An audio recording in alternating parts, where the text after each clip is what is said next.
Welcome back, everybody. So as promised, we got the video for you, how to build your own countertop. We're going to show you how to epoxy it, everything. Now, this is just one way. This is how we fabricate them from scratch. We're not huge fans of pouring over, formicas and older tops and stuff of that nature. You can do that. Don't get me wrong. We like building our tops from scratch, though. It's just so much cleaner, and, the finish is just a lot more distinctive and detailed, if you will. So without any further ado, we're going to get right into the video. It's about a 20-minute video. We've shrunk it down as best we could to get all the details in there, all the steps, so you don't miss anything. We've got it all the way fabricated, ready for the seal coat. We're going to be sealing the bottom of it, and then we'll get into the epoxy part of it. So if you just want to see the finish, just scroll on through to the end of the video. We've got it actually sitting up on the cabinets. It's ready for the base coat come Monday. If you want to actually see step by step how we did it, be sure and tune in, watch the video. But here it is. Have a great day. Welcome back, everybody. Eric Holland, General Contractor. We're getting ready to get started on the first one of two countertops. So this is our long slab top here that's going to be happening. It is 3/4 birch, so we are actually going to make this an inch and a half thick. So we're going to show you about how to go about all that, how to do all that. This guy right here is just worth his weight in gold. There's all kinds of ripping tools that you can get a straight factory cut every rip. We like this guy right here. Set him right in place and clamp him. He's great for anything, 8 foot just over. So anyway, we're going to go ahead and get started. No secret to what we're doing here. This is 3/4 birch. Our overhang and depth of the counters and everything figured up together, we need to be at 24 3/4 of an inch. So we made sure we were square off the side. We measured both ends here, and this is going to be our 24 3/4 right here. So we're going to go ahead and get this cut up. We're actually 9 feet in length total. We want to be an 1 3/4 thick overall. So we're going to show you how to stack these guys, hide the seams, cove them, shape them, everything, all the way up till we get ready to pour the resin.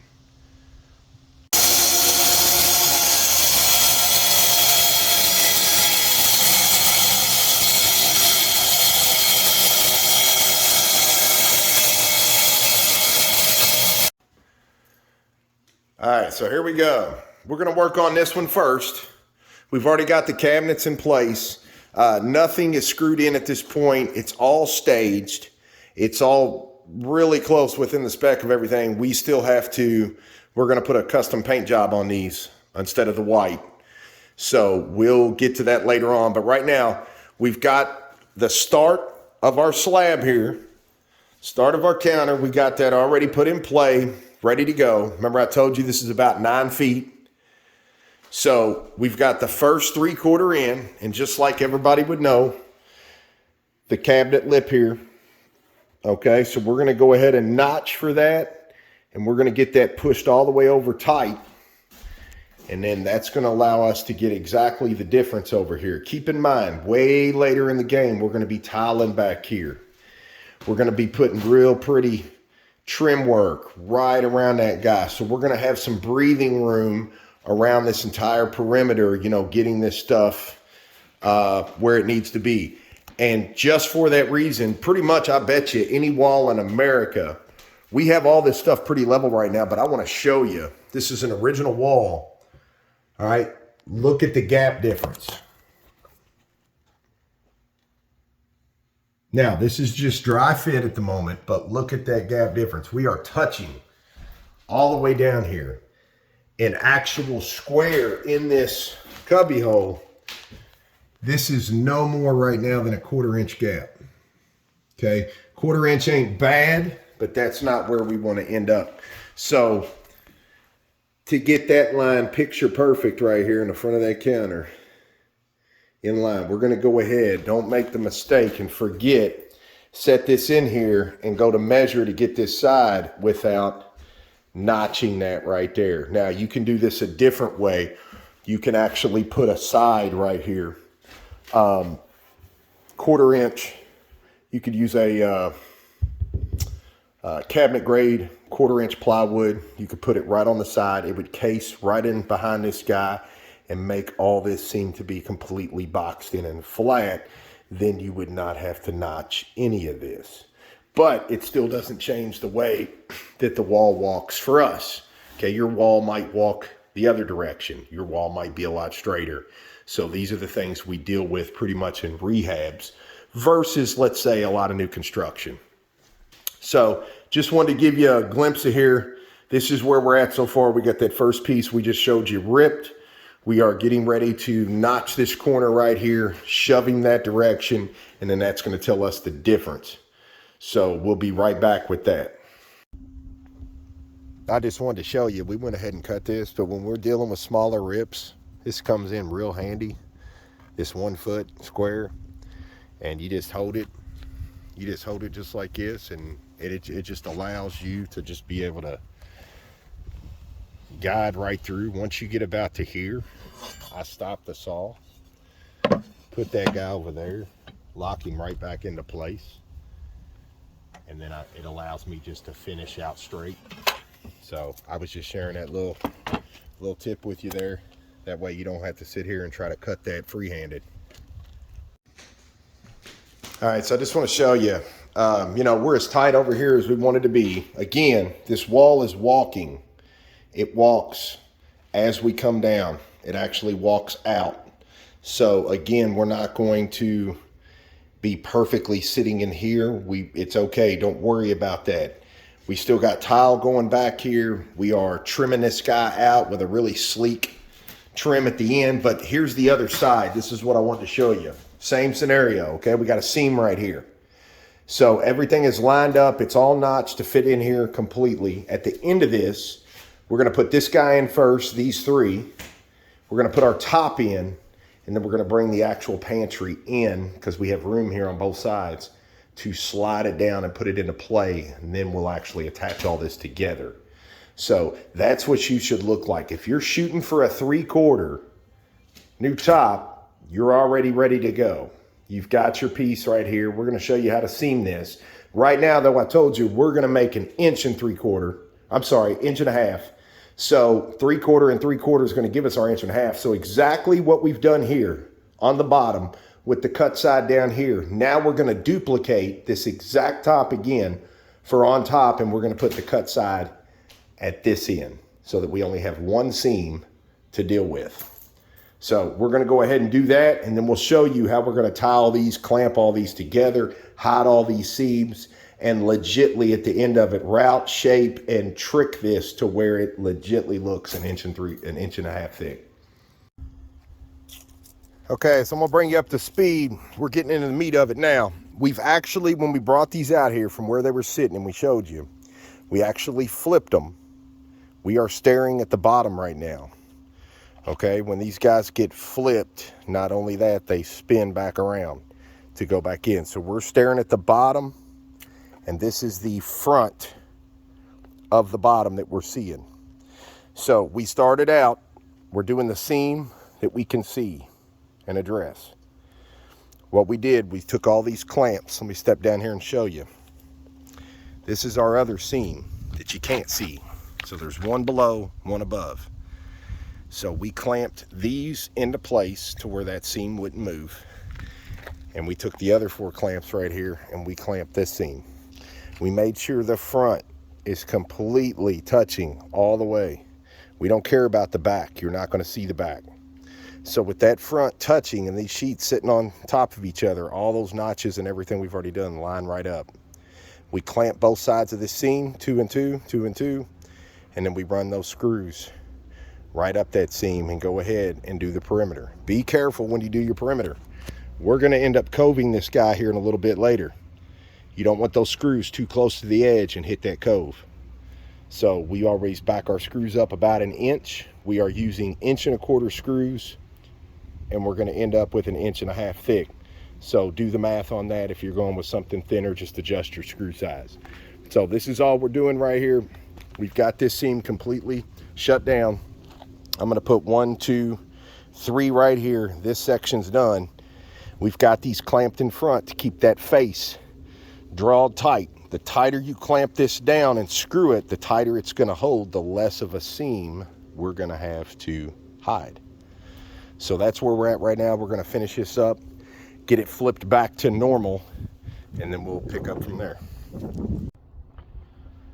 Okay, so we already screwed everything from the bottom.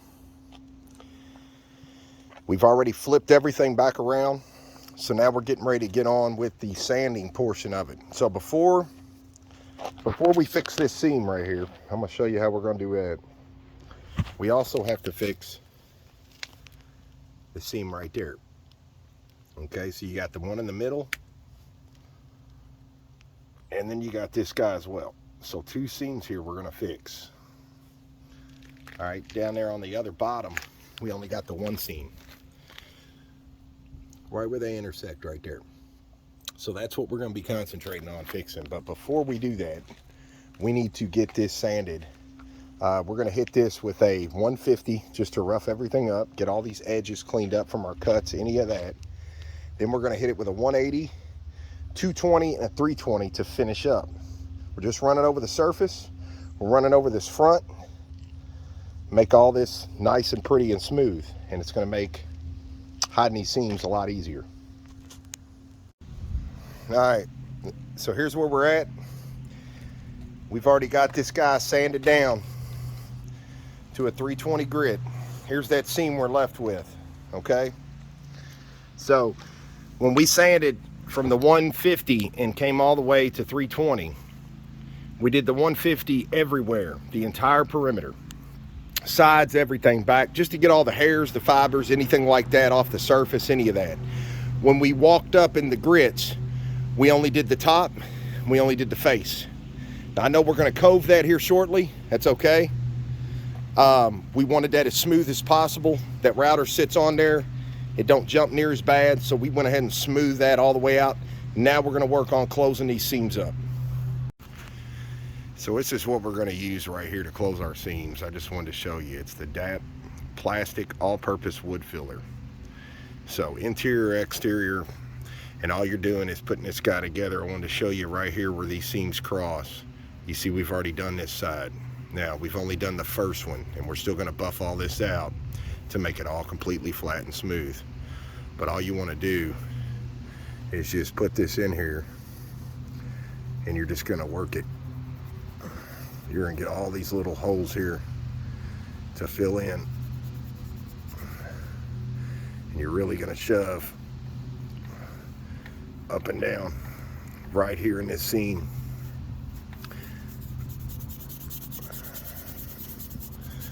Kind of just like that right there. What we're doing, there's the first one. As you can see, that's all closed. And what we're going to do is we're going to end up doing another after this dries up to get any little. I want to get real close here. There you go.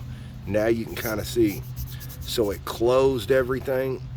It's all clogged shut, but we're still not 100% smooth, but we're really close. So I just wanted you to see how we're going about that. It takes 2 times of doing this to close all this seam and all these little porous surfaces. We'll bring you right back when we have it done. We're going to get ready to cove it. So here we are, bringing you up to speed. We have it done.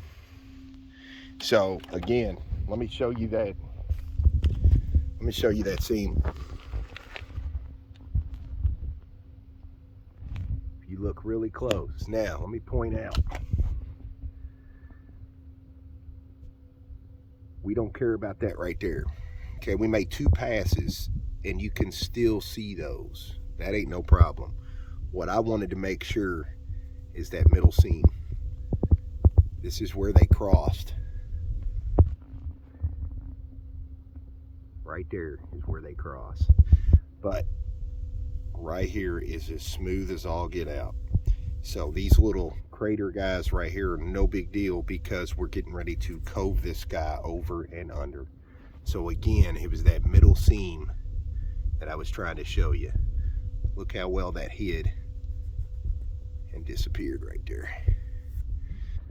So just like that, we've done the entire face twice, and we only had to do this seam right here. So now we're going to cove this guy on the edges and get him really sharp, and then we're going to buff him out one more time with the sander to get everything smooth and rolling over just like we want.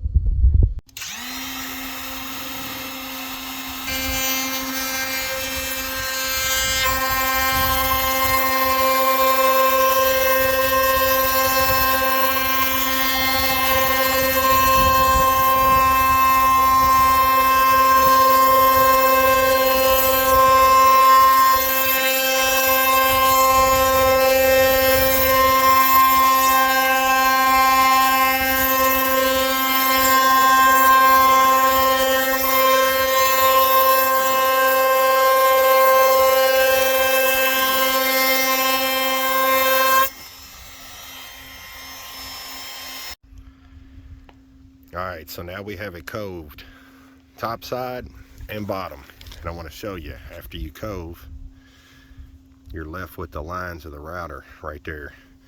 So we're going to take our router and just this little curve pitch, we don't want to get down in here to the center seam where it's already closed. See how tight that seam is? Remember, that's 2 pieces. This is what we're going to fix right now. All this is good, completely seamless.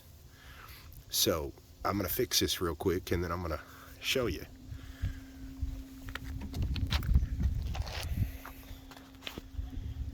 So look, just take your router on here like this.